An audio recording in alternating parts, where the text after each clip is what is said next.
He was much more controlled than he had been in the previous debates. He tried to show that he can, keep his temper, however frustrated he gets with Hillary. I thought on the economy, he did well against her. I thought on foreign policy, he did well against her. I think marginally, he got the better of the night. But I think probably it's one of those debates where both sides will say, we won.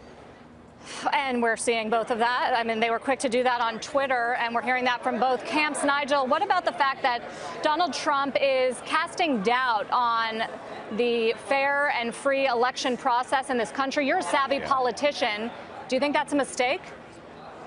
Well, I can tell you something. As an anti-establishment campaigner in Britain for over 2 decades, I have seen the establishment in my country cheat. No other way of putting it. We have a postal voting system, a pre-voting system that is open to abuse. So I understand Trump's frustration taking on the establishment, but I would suggest this to Donald Trump. What he needs to say, he needs to move it on and to say whether I win or lose this election, I am going to drain the swamp. I'm going to fight for electoral reform in America to make sure that everybody that's on that register should be there. And I think then he can turn that comment into something a little bit more positive. I mean, there are lots of themes that take us back to Brexit and some of your main campaign messages, anti-establishment. You were also pretty tough on the media, immigration themes. What do you see as the biggest similarity between the election in this country and what you saw back on June 23rd?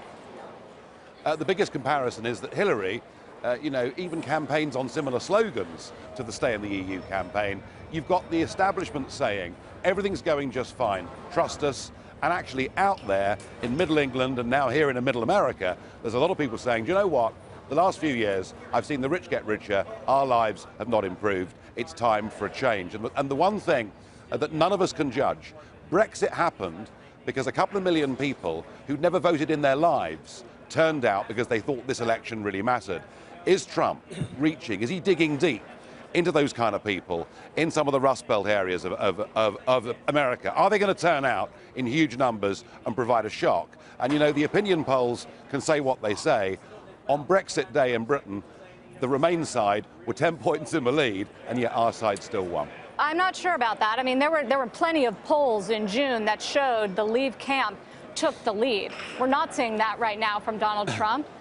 At all. I mean, certainly the betting odds got it wrong, but the polls did show a closer race. So I'm not sure it's an exact parallel. Well, they did until the last 48 hours. And in the last 48 hours, the pollsters got an indication there'd been a massive change towards Remain. Look, the one thing for certain is that polling companies, both in Britain and America, now find it very difficult to measure non-voters who are coming into the process. So the key to this is, from Trump's perspective, how many are there? I mean, my perception of it is that he is behind, but I don't think he's as far behind as the polls indicate. And hey, there's still 20 days to go. There's still a lot of this campaign to come. A lot of people would look at what you're saying and say it's hypocritical. You blasted President Obama for coming to the UK and telling the British people how to vote on Brexit. And now you're here telling the American people how to I know you're not saying you're advocating how to vote, but you were speaking at a campaign rally in Mississippi in August. Well, I did, but I did make it very clear. I haven't come to tell anyone how to vote. That would be wrong. But I am here to draw parallels with what happened in Brexit, to think about the crossover in terms of the issues and the style of the campaign. So I'm here as more of a commentator than anything else. Although I have to say, when I heard Hillary, in her speech to Wall Street bankers, talking about the idea that she wanted the European Union common market to be a global phenomenon, I think it's pretty clear who I wouldn't vote for.